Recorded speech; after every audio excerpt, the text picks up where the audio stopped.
Loading snacks. What's going on, everybody? The crew is back again for another episode of Spoiler Boys. Spoiler Boys. Yeah, and we are here to spoil Blue Beetle. It's just us today.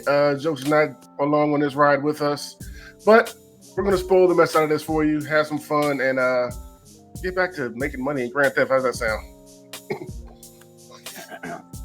Sounds like this isn't going to take that long. That's what it sounds like. All right, so let's just get into it. We like to open this up with giving our scores before we get into the discussion. So, where are you sitting at, Gage?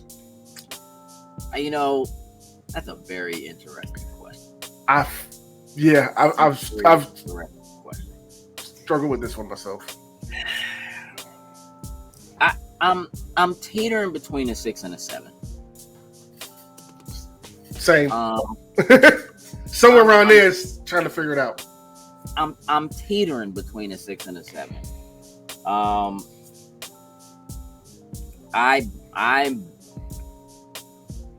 did enjoy this movie. There are definitely things I didn't like about it. I don't think that this is a great movie. I don't think it's a great movie by any standards. I think it's okay. I think that there are some important things about this movie that are pushing me more towards the 7 range, but I don't feel like I am in a place where I could go above a 7 at most.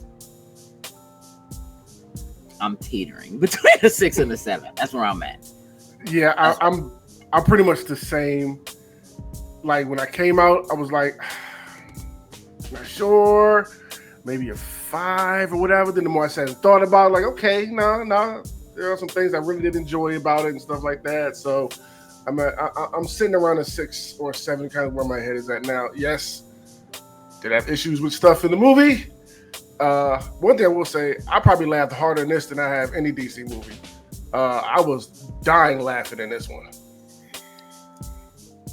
I don't know if I laughed harder in this than I did in the first Shazam.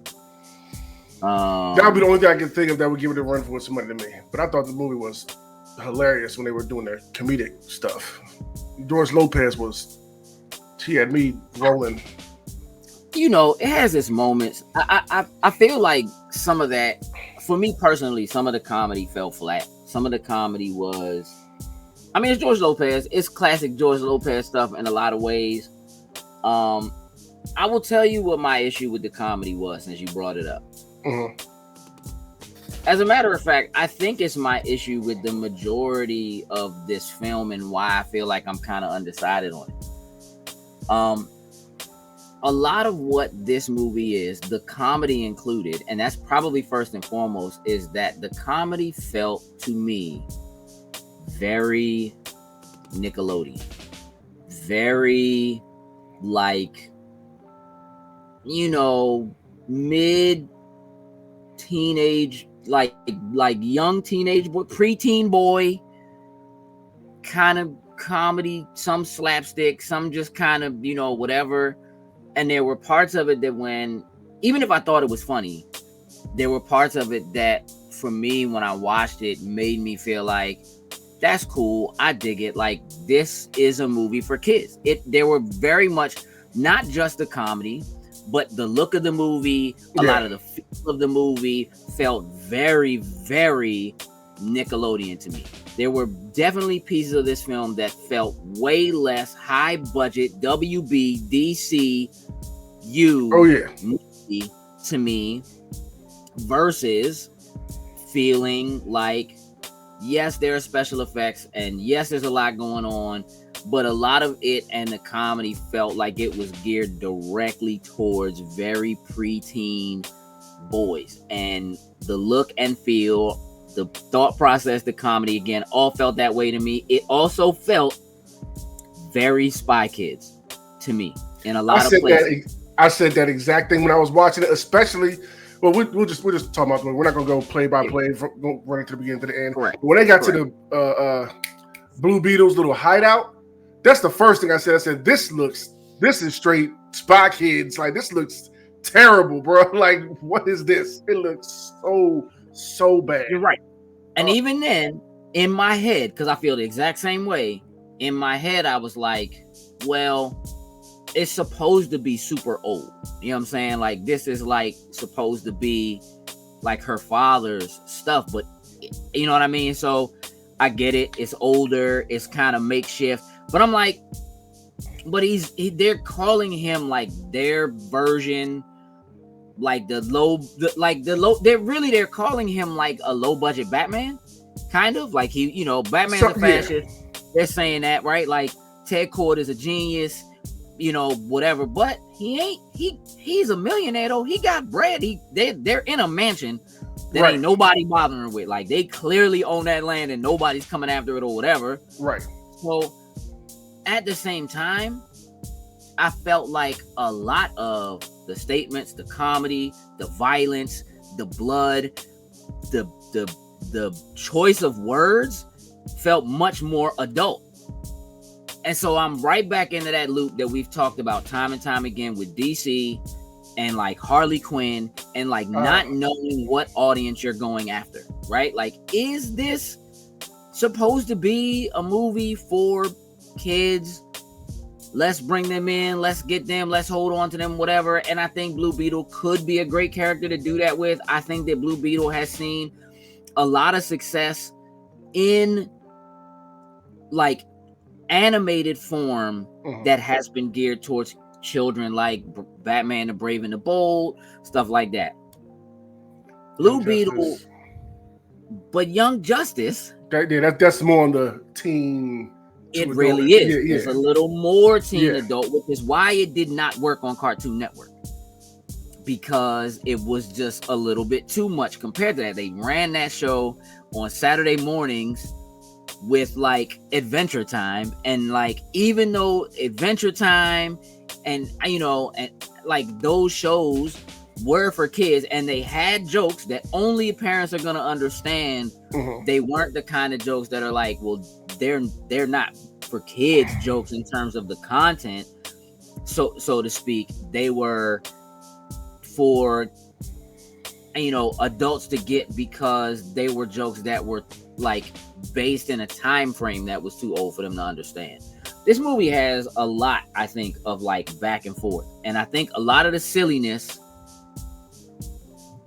in combination with a lot of the violence, it just is kind of where I'm like teetering. I'm a little bit back and forth on it. What I will say is that I'm trying not to be as harsh on this film as I think I would be if I didn't feel like there were definitely things for people from a community that I am not a part of that this is going to be very important from. The Latin, Mexican, like that, the Latin community, there are definitely jokes that are in this film for them, that do not mean anything to me. And I knew that when I saw those things take place. So I'm like, okay, that's cool. It's not for me. I also watched a lot of reviews on this. And, the reviews on this movie are up and down. I've seen 3s, I've seen 7s, right? But I will say that the higher scores that I've seen have come from people that are reviewing this movie that are of Latin descent. And literally listening to them say, yo, there's stuff in here that is just like dead on. Like it's perfect. It's, whatever. And so like, I don't want to take that away from people who deserve that, the way maybe the Asian community felt about a Shang-Chi or the way we felt about a Black Panther. However,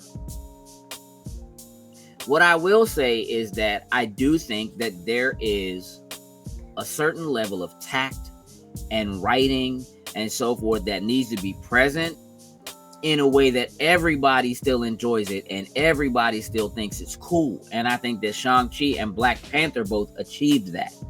And I don't think that Blue Beetle achieves that in the same way. I just don't. I love the community. I love all the people that are in it, right? I thought everybody was dope and played the part they're supposed to play. Yeah, like talking about it, the family was my favorite part of the whole movie. 100%.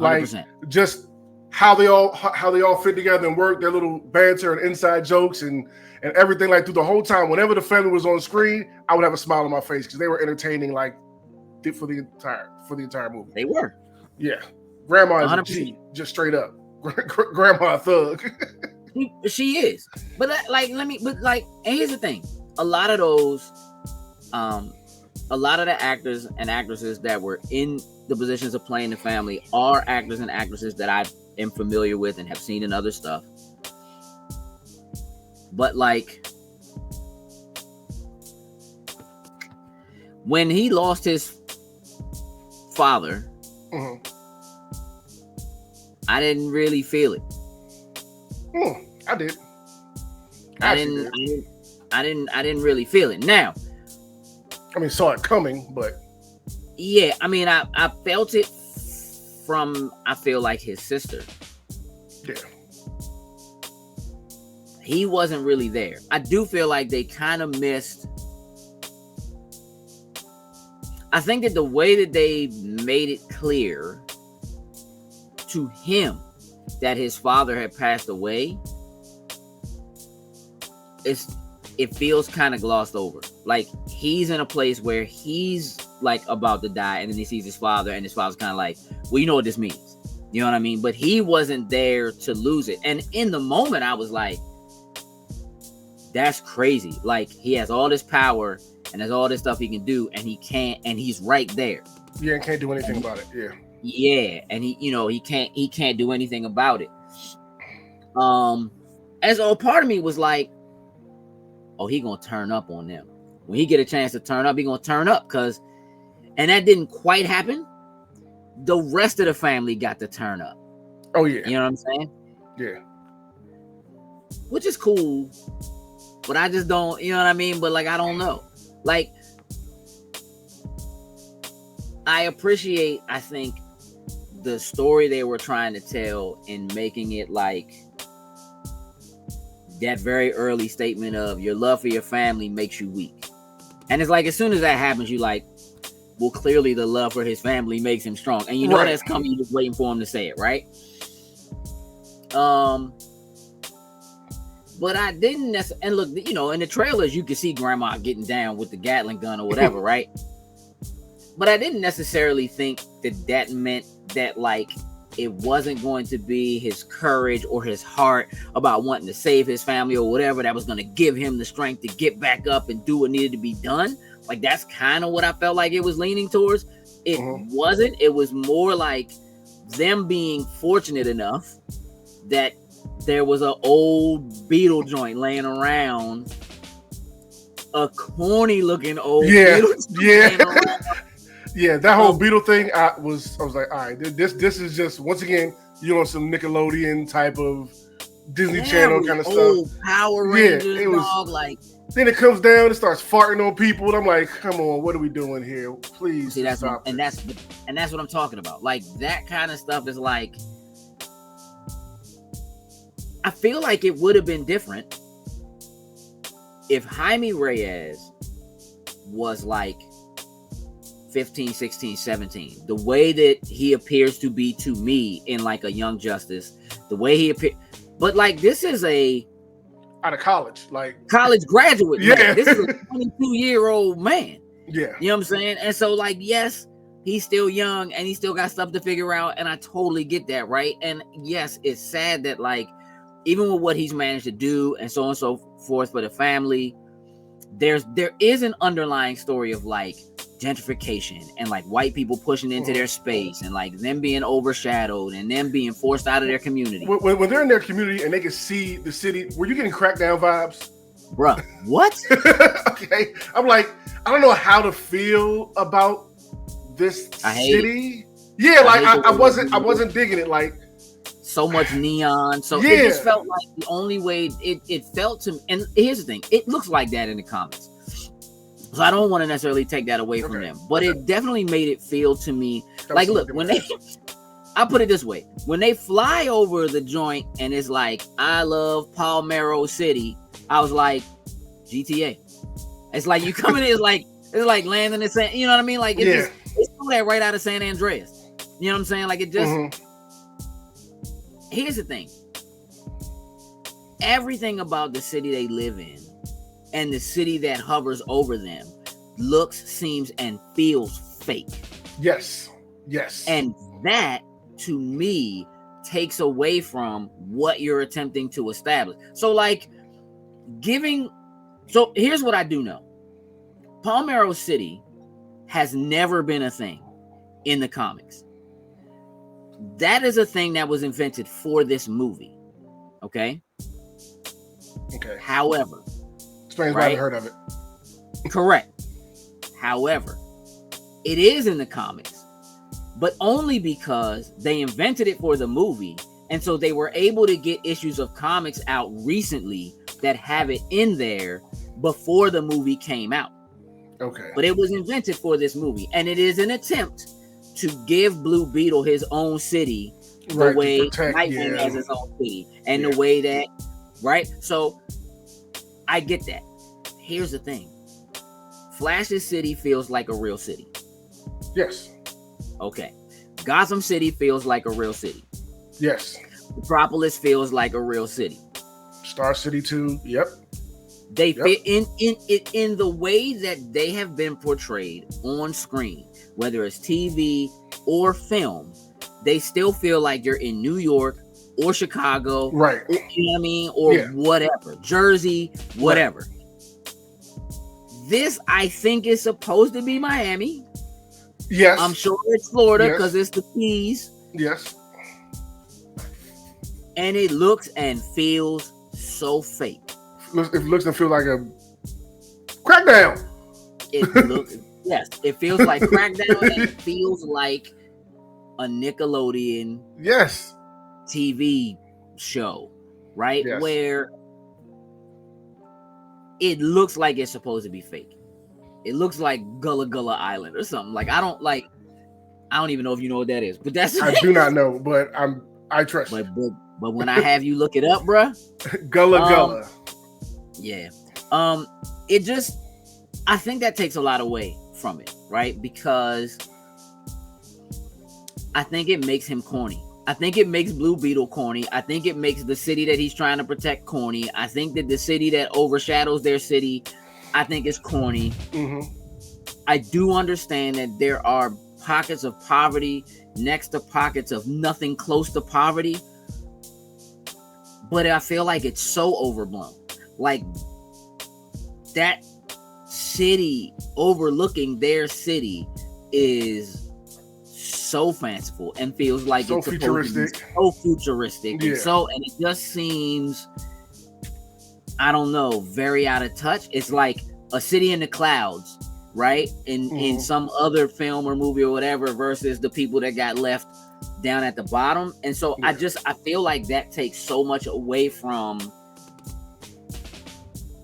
how important or how serious the Blue Beetle is or could be. The same. It also makes it feel like he's way overpowered for this little town. You know what I mean? That is what it is. And at the end of the day, the rich person with the money still had to come in and save the day. I'm gonna buy your house. I'm gonna go ahead and pay for it to get, whatever. And so it in a way it kind of belittles that because they don't need. I expected like at the end, like the community were gonna come together and they were gonna help rebuild the house and all that kind of stuff. I was like, all right, that's cool. It's cool. That was but then when I see Shorty pull up, I was like, she gonna pay for it. I'm not mad, but like, of course, because she owed it to them. Exactly. She owed it to them. So I'm not mad that that's what happened. Look, it would have hit harder if it was the other way around. It would have made that point of community and all that kind of stuff, like coming together, hit a lot harder if the community would have came over after the funeral and started helping them tidy up and working on some plans, some big stuff. I do feel like it. Look, there's a way they could have done it. I think if like she'd have shown up, I think if she hadn't shown up, people who watch the movie would be mad. Like, yo, she got control of the company and they blew his house up and set it on fire and killed his father and whatever, and she don't do nothing. People will be hot, right? So she had to do something clearly, right? I think it is important that they weren't expecting anything from her. I will say that probably the biggest surprise for me out of that wasn't that she was going to pay to rebuild their house. It was that she replaced my man Taco Truck. Yeah. With the blue joint. With the blue joint. You told him was about hot. the color? He was like, come over here and help me like this. But also, I mean, I guess just everybody knows that Jaime Reyes is the Blue Beetle. Because my man just... that kind of just threw me over the end. Like, okay, we're just out in public with it. Like, nobody tripping. And we just... The family's not going to be a target from that. Like, it just... Again, I don't know where they intend to really go with this franchise or with this character. I like Blue Beetle, and I would like to see Blue Beetle get more. But clearly, Blue Beetle can't be a member of the Teen Titans. Like, I don't know what they're going to do with Slim. He's not a teen. But... Yeah, maybe just the Titans will be a, you know what I mean? Or maybe there's just look, maybe we're gonna get a Nightwing or something, in the future. The movie is like all of the way that he becomes Blue Beetle works for me. I'm cool with that. I don't feel like the effects or anything like that are bad. You know what I mean? Like, I think he looks good. There are moments where, like, clearly he's in a rubber suit, and it looks like he's in a rubber suit. Okay, that was when he's kind of tied up at the end. I was looking at the suit like, hey Slim, that joint looked like the Guyver, action Guyver joint from like 1988, like 87, with Luke Skywalker. Yeah, it wasn't that joint, like, like, come on, man, like there's definitely things I feel like they could have done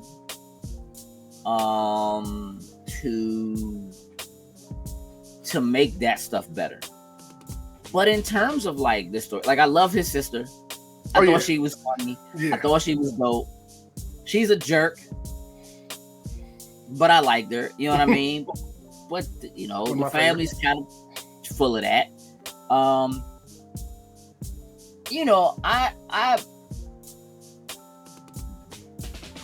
He need to figure out something for when he's when the suit comes off him, so he's not naked all the time. He needs to come up with a solution for that. Absolutely. That doesn't seem right to me. I don't know if that's an in-universe thing in the comics or not. I've never seen that. That was the first for me. Like, okay, bro. Like, it's like when the suit comes out, it's like it burns off whatever he's wearing. Yeah. And that's just because he definitely was like, how about I fly us there? And then grabbed her and burned himself into the suit. And I'm like, when y'all get there, I guess y'all just gonna start getting it cracking once you get there. Like, it's about to be. I don't, I just, again, I didn't hate it. I like Susan Sarandon's character. I don't know. I didn't. She was forgettable to me. Like, it was. Yeah, that's what it is. It was even some cheese. Say like some classic cheesy like villain line she would throw it here and there. Like, no. But it's in line, I feel like, with the rest of the movie. It's just, it is. Here's the thing. Whether you're familiar with Blue Beetle as a character or not, this movie is very cookie cutter. It's very cookie cutter. And that might be a problem with DC as a whole. Mm-hmm. Like, Jaime Reyes being the Blue Beetle and the fact that the Beetle chose, like, the actual lineage is there. Like, Garrett being the first person to find and uncover the Beetle, passing the Beetle on to Ted Kord not being able to actually activate the Beetle. So he's like, I got this money, I'll just Batman my way through this joint, you know what I mean, and making stuff or whatever and being the Blue Beetle. I love that, like, his uncle, when they went down there, he's like, yo, you're father was the blue, like Ted. Yo, he was amped about it. You know what I'm saying? Like but they also made him seem like he's this genius, but he also seemed really bumbling, fumbling. I don't know, Doc Brown maybe. They called him Doc Brown, as a matter of fact. They called him Doc Brown. So I guess, but there's a lot of plot armor in this movie. They just happen to have the uncle who happens to be the genius, who happens to also hate security and whatever. Happens to have a thing he's working on that can block out cameras or right. I'm like, can somebody just give a 2-second explanation to explain where he's got all these skills from? Like, did he drop out of MIT or something? Like, just something just to explain it. That's all. He just a little nugget. He's a tinkerer who hates the man. You know what I'm saying? I mean, look, they had a restaurant, they had a shop, whatever. So they had money. Money was coming in. They got priced out. All of that stuff I get. All the gentrification stuff I get. I do think that there are some very important messages and so forth in there. There is that one moment where the 3 dudes are sitting at the bus stop. Waiting for his high to kick in. And it's like, did it hit you yet? But again, this is a thing that's like, is this for kids though? Right. That would have went right over kids' heads. Yeah. You would hope. Yeah. As soon as he landed on the car, I was like, yep, he about to say, yeah, I think it's kicking in. Which was like, I think mine kicked, I like him not having control. I like that slowly over time, the Beetle begins to fuse with him. I would love to have gotten some form of an explanation as to why or what it is about him that made the Beetle choose him. Okay. Yes, I can get down with that. And when you have with the Beetle, does it instinctively give you like martial arts knowledge, or you just? I think that the Beetle was doing it. Okay, because he's sitting there, getting all busy with the sword and being all samurai-like. I'm like, is that you or is that the Beetle, bro? Like, because I have no inkling that you have skills like that outside of the suit. I think in the same way that the suit can create, because there's at one point where he's like, the suit is like trying to eliminate threats. And he's like, nah, we don't do that. Don't do that. Don't do that. Right. So the suit is in control. He's not in control.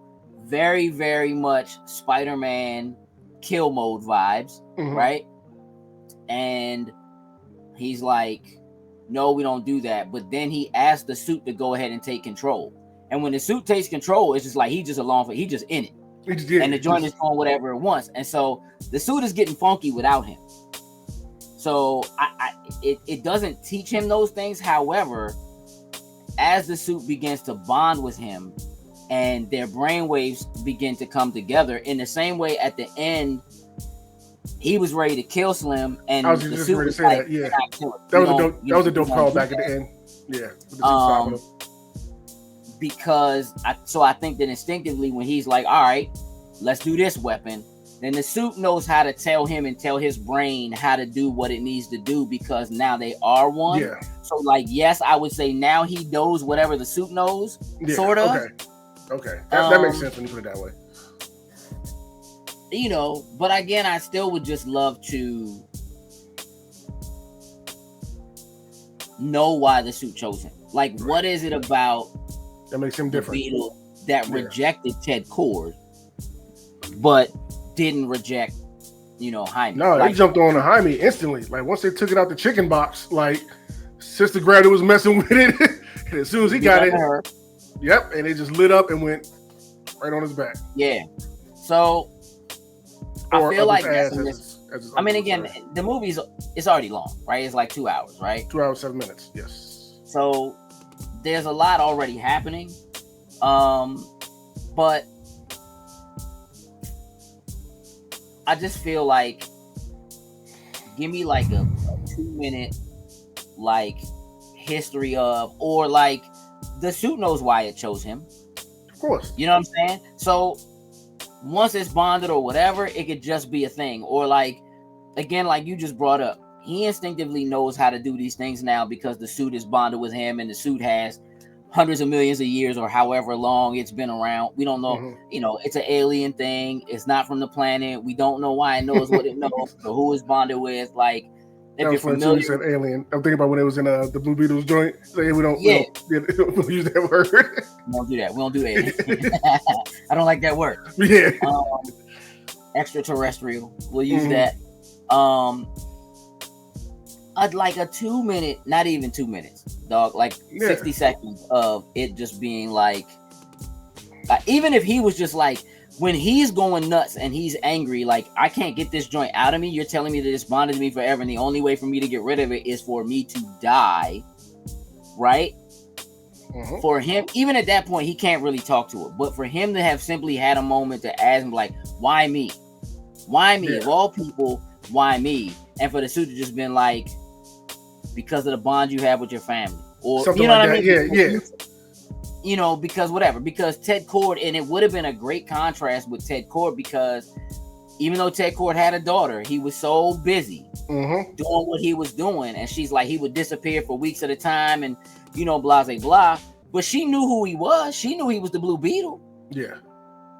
So that also felt weird to me, that she's like, he would just disappear for weeks at a time. And then one day he disappeared and he never came back. And look, maybe if they manage to get a sequel out of it, maybe they'll do an explanation of it. But like, you make it sound like you didn't know when he was leaving for days at a time, and my man was like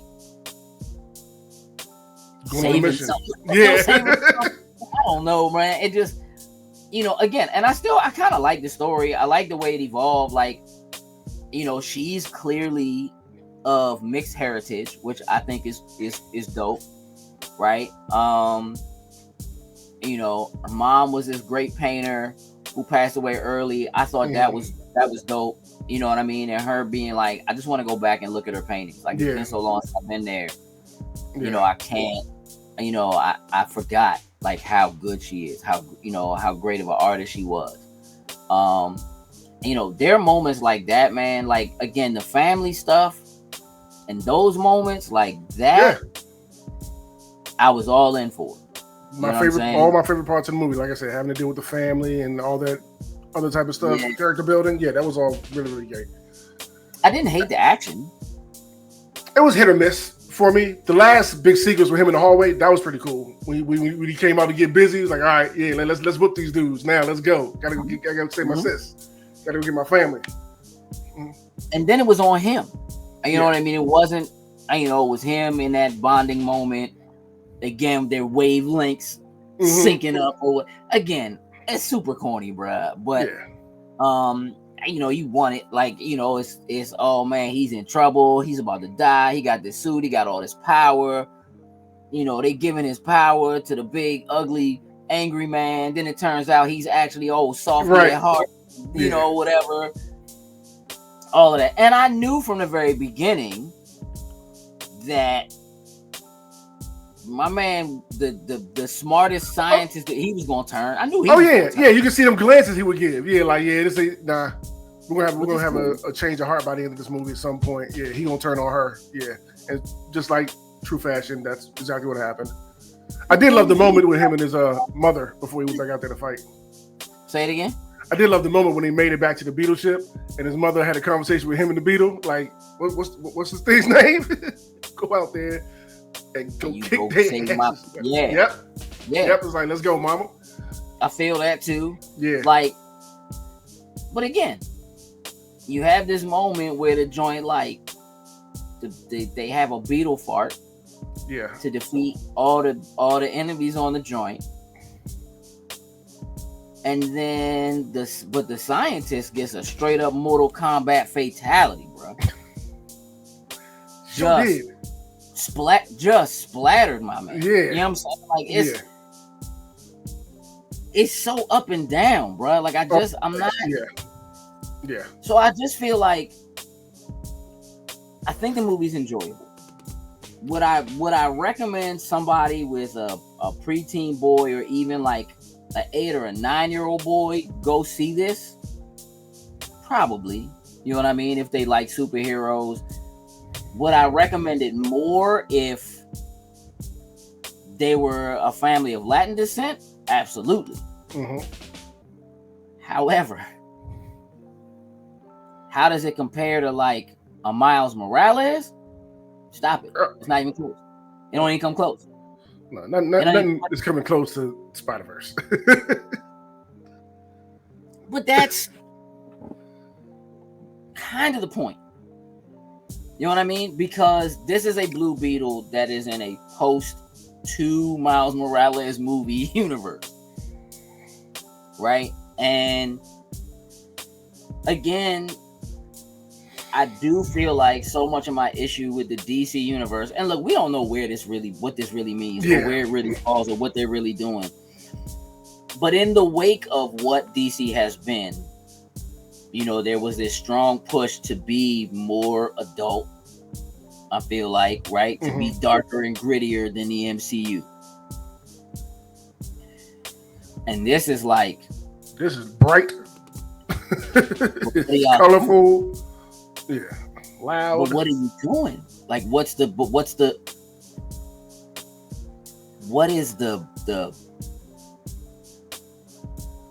purpose of this? Who is this movie intended for? Is this movie actually intended for a young audience? Is it supposed to be? If this movie is supposed to be for the same audience that went to see Superman, no. Is it for the same audience that went to see Wonder Woman? No. You understand what I'm saying? Yeah. Is this for the same audience that went to see Peacemaker or that watched Peacemaker? No. It's got the same corny effects. It's got the same corny jokes. It's got the same, you know what I mean? It's got, because Peacemaker is, dog, if Nickelodeon did a version of Nick at Night, if like there was an Adult Swim version of Nickelodeon, this is like right there.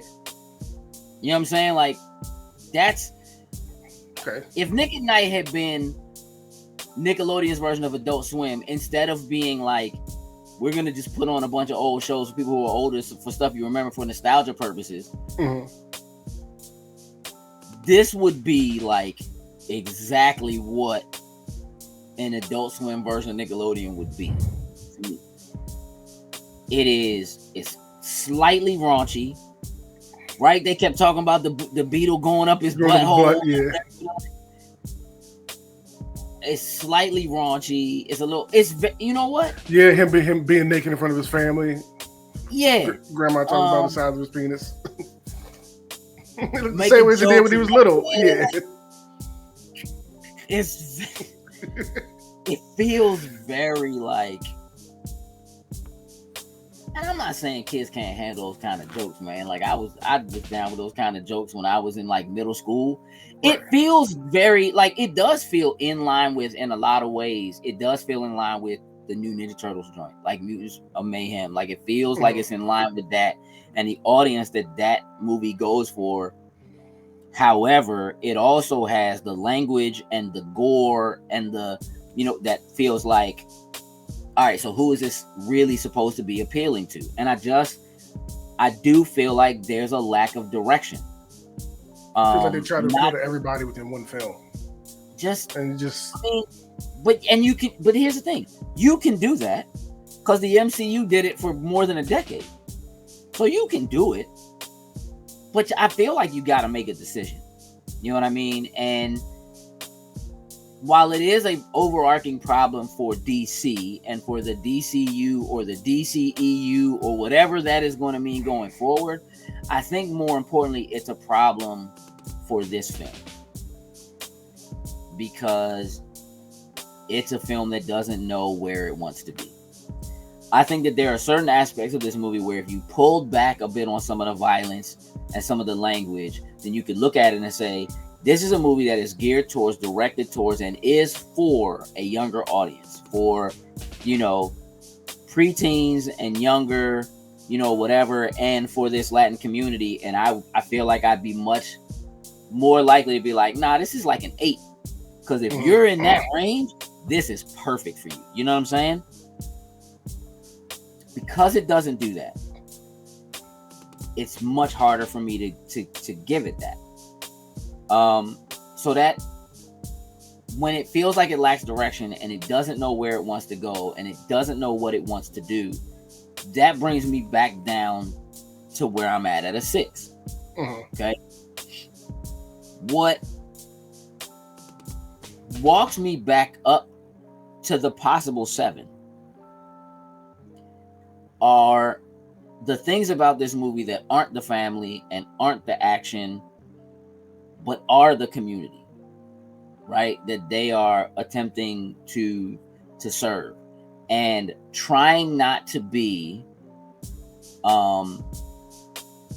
in a place where, like, you know, if you are unfamiliar or don't understand British comedy, if you watch The Office, the original Office, right?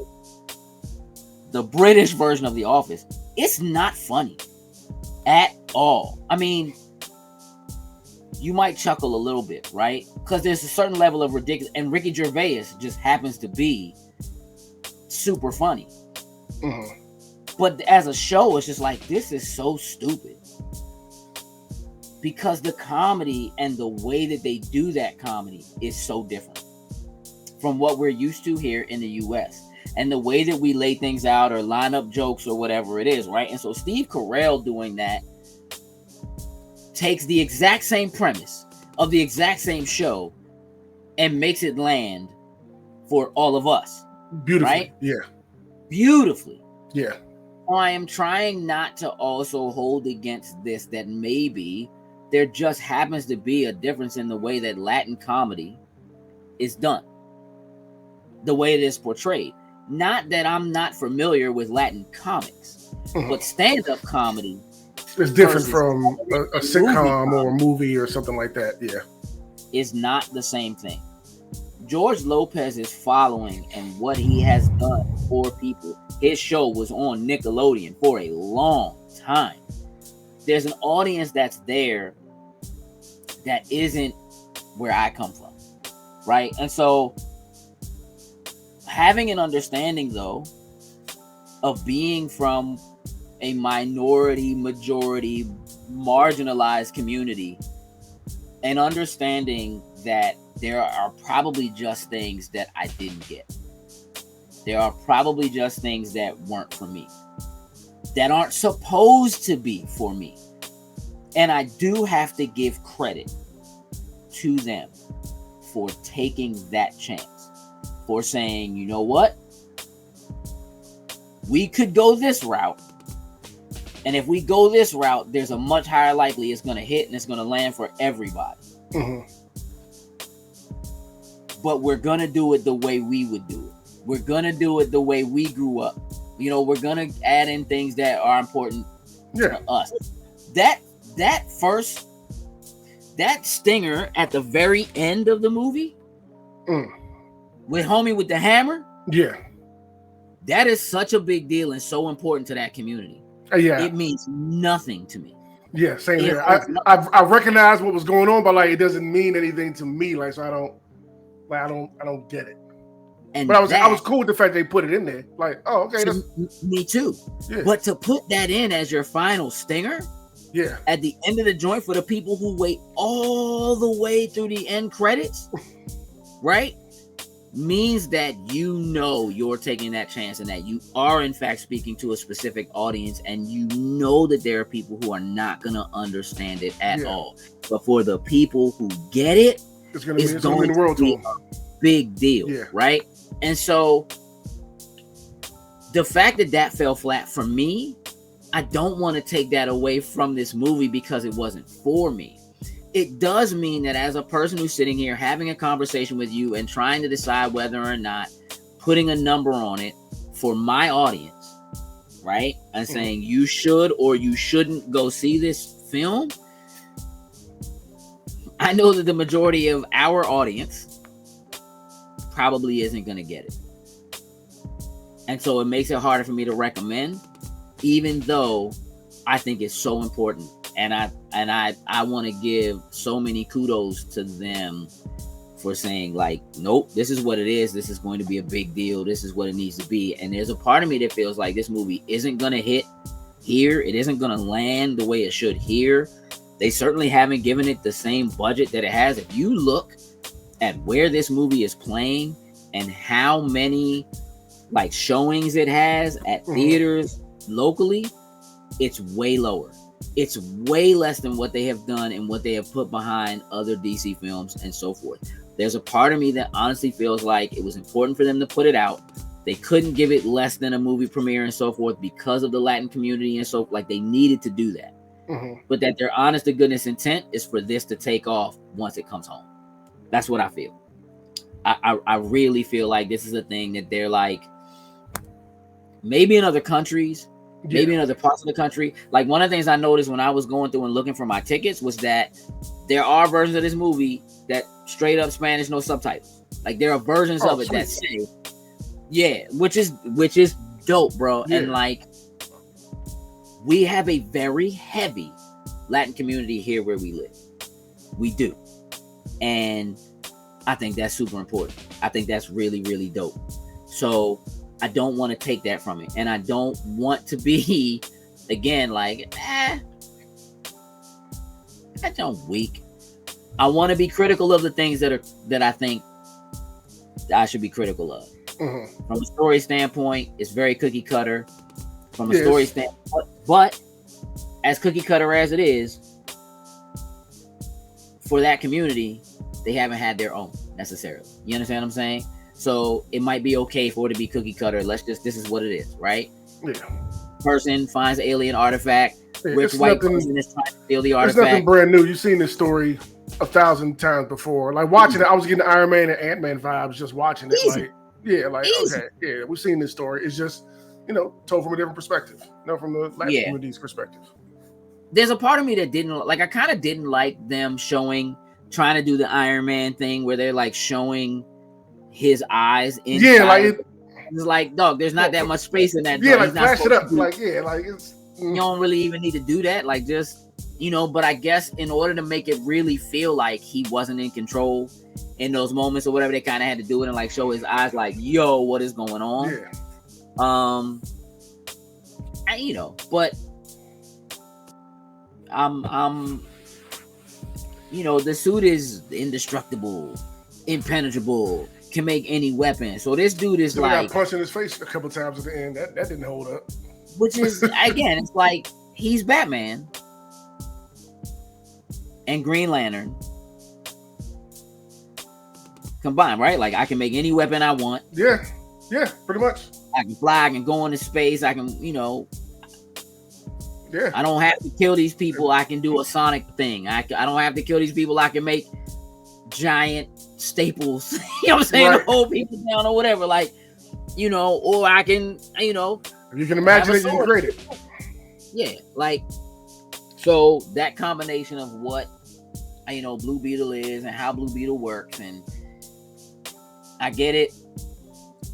Slim is nigh indestructible until something comes along that has its same kind of abilities that come from it. That then you run into a problem. The idea that Ted Cord is alive, right? The stinger, the mid-credit stinger. What do you think that means? I think he's obviously trapped somewhere, probably tinkering around or something, and got thrown into some type of multiversal dimension or some weird like that. That's probably where he is, I'm thinking. So, I mean, it just means that potentially, possibly, what the sequel is going to be about. So, or if they roll him into another movie, like a Titans, for instance, that'll be like a story element there or whatever, trying to find him or something like that. So, I think that's where it's going. Like I said, if it does well enough and they do another one, then that'll be the plot point going into the next one. I don't think it's going to do well enough for them to get another one. I just keep it a buck. I don't think so either. I like Blue Beetle well enough as a character. I like Blue Beetle. Let me run that back. I like Jaime Reyes as Blue Beetle. Okay. In all of the iterations that I have seen of Jaime Reyes, in animation and so forth. Like I do like, for the most part, I like Jaime as a character, and I like Blue Beetle, and I like the kind of back and forth that Jaime tends to have, with the suit. Kacha, I believe is the name. I always say it wrong, so I'm just going. I don't want to living single to join call Slim Khadijah, but I can see that happening. Like it's spelled with it. It's like KHI. Yeah, something like AI, something like that. I mean, they got a strong cast. They have well-known actors and actresses from the Latin community. I think they did all that stuff right. I just think in a lot of ways it falls flatter than it should. Is it a good time? Yes. Yes, definitely. Would I recommend people go see it? I think it depends. Because I think there's way better stuff out in the theater right now. Like if I had to keep telling people to go see Blue Beetle or telling people to go see Ninja Turtles, and I wasn't super high on Ninja Turtles, I would tell them to go see Ninja Turtles. Okay. They had to pick. Like school's getting ready to end, and like you got school starting in like a week. You got 1 week left. You can go see a movie. What joint are you going to see? I'm gonna probably tell them to go see Ninja Turtles over this, okay, unless they're of Latin descent. Then switch that around. Tell them to go check that Blue Beetle out. I mean, because technically, let me not do that. Let's not do that. But I mean, where are you? Would you recommend people go see this? I think it depends on who's the person that's asking. Like if it was like already like at home, you can go jump on Max, whatever, and check it out. I would say, go check it out. It's a fun movie. Go to the movie. It depends on who's asking. That's what it comes down to. It depends on who's asking. I agree. So, all right, 6 or 7. Where you landing at?